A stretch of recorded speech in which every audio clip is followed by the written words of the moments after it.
नमस्कार, आप देख रहे हैं 4 PM। मैं हूं आपके साथ सिमरन। नए साल के आगाज के साथ ही साल 2024 का शुभारंभ भी हो चुका है। इसी के साथ ही अब 2024 के लोकसभा चुनावों का भी वक्त अब और करीब आ गया है। आम चुनावों में अब सिर्फ 3 से 4 महीनों का ही समय बाकी रह गया है। इसीलिए जरूरी हो गया है कि सभी राजनीतिक दल अपनी अपनी योजनाओं पर काम करना शुरू कर दें और अपनी अपनी रणनीतियों को अंतिम रूप देने में जुट जाए।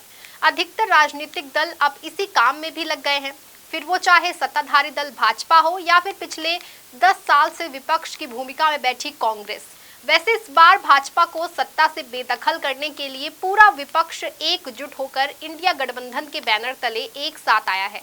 इसीलिए भाजपा के खेमे में भी खलबली मच गई है। वहीं दूसरी ओर गठबंधन से इतर भी कांग्रेस अपनी योजनाओं को अमली जामा पहनाने में लगी हुई है। कांग्रेस अब 5 राज्यों के विधानसभा चुनावों को भूल करके आगे बढ़ चुकी है और अब 24 के लोकसभा चुनावों पर अपना ध्यान केंद्रित करने में लग गई है। इसी के लिए कांग्रेस अब पूरी तरह से एक्शन मोड में नजर आ रही है।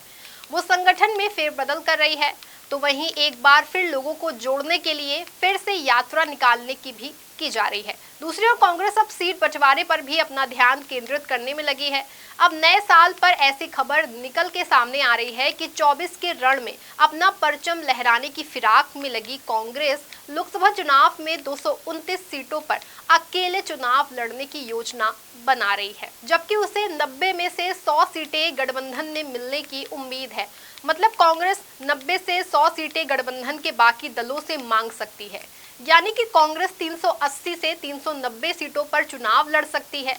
दरअसल इसको लेकर कांग्रेस पार्टी की गठबंधन समिति की ओर से 2 दिवसीय बैठक की गई। इस बैठक में इस बात को लेकर चर्चा हुई और संभवतः सहमति भी बन गई। आपको बता दें कि कांग्रेस की राष्ट्रीय गठबंधन समिति में मुकुल वासनिक, अशोक गहलोत, मोहन राकेश, सलमान खुर्शीद और भूपेश बघेल जैसे नेता शामिल हैं।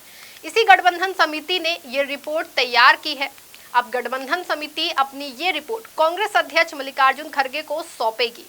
इस बीच खड़गे ने 4 जनवरी को सभी प्रदेश अध्यक्षों और सीएलपी लीडर्स की बैठक सीट शेयरिंग को फाइनल करने के लिए बुलाई है। इसके बाद गठबंधन पार्टियों के साथ सीट शेयरिंग को लेकर बैठक होगी। पार्टी के आंतरिक सूत्रों के मुताबिक पार्टी के देश भर में कांग्रेस की परंपरागत मजबूत सीटों पर उम्मीदवार चयन की प्रक्रिया शुरू कर दी गई है। कांग्रेस ने 290 परंपरागत सीटों के अलावा बाकी सीटों पर भी उम्मीदवार चयन में तेजी लाने पर काम शुरू कर दिया है। वहीं पूर्वोत्तर के लगभग सभी राज्यों और केंद्र शासित प्रदेशों में कांग्रेस अकेले चुनाव लड़ेगी। कांग्रेस करीब 10 में से अधिक राज्यों में अकेले अपने दम पर, जबकि 9 राज्यों में गठबंधन में लड़ने की रणनीति बना रही है।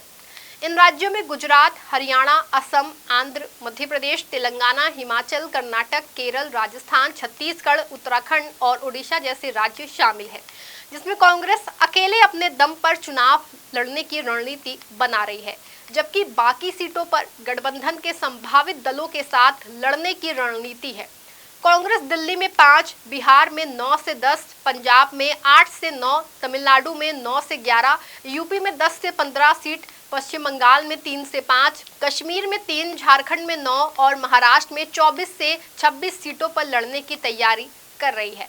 हालांकि अभी तक सीट बंटवारे को लेकर इंडिया गठबंधन पर चर्चा नहीं हुई है और गठबंधन में सीट बंटवारे को लेकर अभी भी रैंच मची हुई है, क्योंकि कांग्रेस जरूर इन राज्यों में इतनी सीटों पर लड़ने की तैयारी कर रही है, लेकिन क्षेत्रीय दल कांग्रेस को और भी दबाने का प्रयास कर रहे हैं, जो कि कांग्रेस के लिए भी मुश्किल होगा। इसीलिए अब तक सीट बंटवारे को लेकर इंडिया गठबंधन में स्थिति साफ नहीं हो पा रही है। हालांकि गठबंधन में सीट बंटवारा कांग्रेस के लिए दोधारी तलवार की तरह है। पार्टी को अपनी जीत भी तय करनी है, साथ ही सहयोगियों की नाराजगी से भी बचना है। सीट बंटवारा कांग्रेस के लिए सबब ना बने, यही वजह है कि पार्टी को राष्ट्रीय गठबंधन समिति बनानी पड़ी, ताकि सहयोगियों की नाराजगी की काट निकाली जा सके।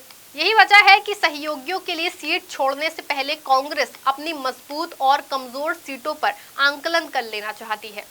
पार्टी सूत्रों के मुताबिक इंडिया के घटक दलों के साथ कांग्रेस राज्यों के लिहाज से बात करने की तैयारी कर रही है और ये भी कि हर एक सीट पर फैसला राष्ट्रीय परिप्रेक्ष्य में लिया जाए।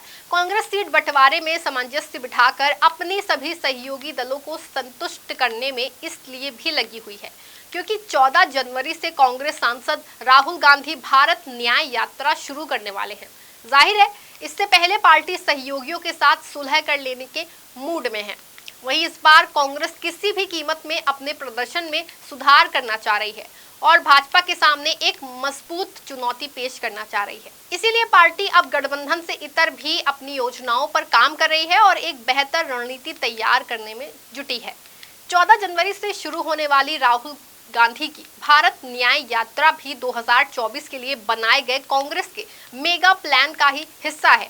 14 जनवरी से शुरू होने वाली राहुल गांधी की भारत न्याय यात्रा मणिपुर से शुरू होकर 20 मार्च को महाराष्ट्र के मुंबई पहुंचकर संपन्न होगी। 67 दिन की इस यात्रा के दौरान राहुल गांधी 6200 किलोमीटर की दूरी तय करेंगे। कांग्रेस की रणनीति इस यात्रा के जरिए 14 राज्यों को 355 लोकसभा सीटों को कवर करने की है। मणिपुर टू मुंबई ये भारत न्याय यात्रा नागालैंड, असम, मेघालय, पश्चिम बंगाल, बिहार, झारखंड, ओडिशा, छत्तीसगढ़, उत्तर प्रदेश, मध्य प्रदेश, राजस्थान और गुजरात भी जाएगी। इन 14 राज्यों की 355 सीटों में से कांग्रेस 2019 के लोकसभा चुनाव में मात्र 14 सीटों पर सिमट गई थी। इसके उलट केंद्र की सत्ता पर काबिज भारतीय जनता पार्टी के पास इन राज्यों की 237 सीटें हैं। ऐसे में राहुल गांधी की इस यात्रा के जरिए कांग्रेस इन राज्यों में अपनी खोई सियासी जमीन वापस पाने और सीट बढ़ाने की कोशिश करेगी। इसीलिए लोकसभा चुनाव से ठीक पहले ये यात्रा निकाली जा रही है। माना जा रहा है कि राहुल गांधी का फोकस पीएम मोदी और हिंदुत्व का कार्ड तलाशने पर भी होगा। साथ ही इस यात्रा के जरिए राहुल एक बार फिर आम जनमानस के बीच में जाएंगे और लोगों से मिलेंगे और उनकी समस्याओं को जानने का प्रयास करेंगे। ये दूसरी बार है जब राहुल यात्रा पर निकलेंगे। इससे पहले राहुल गांधी ने कन्याकुमारी से कश्मीर तक भारत जोड़ो यात्रा की थी। भारत जोड़ो यात्रा को राहुल गांधी के पॉलिटिकल करियर में एक बड़ी उपलब्धि के तौर पर गिना गया और अब राहुल ने लोकसभा चुनाव से पहले यात्रा पार्ट 2 के तौर पर भारत न्याय यात्रा का ऐलान किया है। इस यात्रा का नाम न्याय यात्रा कांग्रेस ने इसलिए रखा है क्योंकि न्याय से मतलब नारी, युवा और अन्नदाता है। यानी राहुल की भारत न्याय यात्रा में नारी, युवा और अन्नदाता यानी किसानों पर फोकस रहेगा। भारत न्याय यात्रा सिर्फ पैदल नहीं होगी, बस से भी जन जन तक पहुंचा जाएगा। कांग्रेस के इस यात्रा को मणिपुर से शुरू करने के पीछे भी खास मकसद है। मणिपुर इसलिए क्योंकि पिछले साल वहां हुई हिंसा सड़क से लेकर संसद का मुद्दा बनी रही। भारत न्याय यात्रा का जो रूट मैप बनाया गया है उसमें शुरुआत में वो राज्य रखे गए हैं जो कि गैर बीजेपी शासित है। अब सवाल है कि भारत न्याय यात्रा का लोकसभा चुनाव में राहुल गांधी को कितना फायदा मिलेगा। वहीं 24 के लोकसभा चुनाव में कांग्रेस जाटों पर अपना फोकस करना चाह रही है और उन्हें लुभाने का प्रयास कर रही है। माना जा रहा है कि देश में जाट बिरादरी की आबादी कुल जनसंख्या का 6% है। पंजाब, हरियाणा, राजस्थान, दिल्ली और उत्तर प्रदेश में जाटों की आबादी अन्य राज्यों की तुलना में ज्यादा है। दिल्ली और इससे सटे राज्यों की करीब 40 लोकसभा सीटों पर जाट वोटरों का सीधा प्रभाव है। हरियाणा में जाटों की आबादी 25% है। पंजाब में भी जाटों की जनसंख्या जो है वो 25 से 30% आकी जाती है। राजस्थान और दिल्ली में 12% आबादी इसी बिरादरी की है। वहीं यूपी में जाटों की आबादी महज 2% मानी जाती है। मगर पश्चिम उत्तर प्रदेश की 18 लोकसभा सीटों पर जाटों का दबदबा है। किसान आंदोलन की समाप्ति के बाद से कांग्रेस पहलवानों के जरिए अपनी जाट राजनीति को आगे बढ़ा रही है। साक्षी मलिक का कुश्ती से संन्यास, बजरंग पुनिया और विनेश फोगाट के सम्मान वापसी के बाद जिस तरह से राहुल और प्रियंका पहलवानों से मिले और उनके हक के लिए लगातार बात कर रहे हैं, उससे यही साबित होता है कि कांग्रेस पहलवानों के जरिए जाट वोटर्स तक पहुंचने का प्रयास कर रही है। पहलवान आंदोलन में हरियाणा के युवा जाट नेता और राज्यसभा सांसद दीपेंद्र हुड्डा की सहभागिता और सक्रियता सार्वजनिक है। किसान आंदोलन के बाद से कांग्रेस को हरियाणा में राजनीतिक संभावनाएं अपने पक्ष में दिखाई देती हैं। वहीं लोकसभा चुनाव में हरियाणा, पश्चिमी उत्तर प्रदेश, राजस्थान, दिल्ली और पंजाब के जाट वोटरों के प्रभाव वाली सीटों में भी उसे उसका फायदा मिलेगा। साफ है कि कांग्रेस इस बार काफी तैयारी के साथ 24 के रण में जाने की योजना बना रही है। साथ ही गठबंधन समिति की बैठक के बाद ऐसा लगता है कि कांग्रेस ने अब अपना मेगा प्लान तैयार कर लिया है। अब देखना यह है कि अपने मेगा प्लान के जरिए कांग्रेस कितना सफल होती है और 24 में किस तरह से भाजपा के सामने एक मजबूत चुनौती पेश करती है। इस खबर में फिलहाल बस इतना ही। आप देखते रहें 4 PM। धन्यवाद।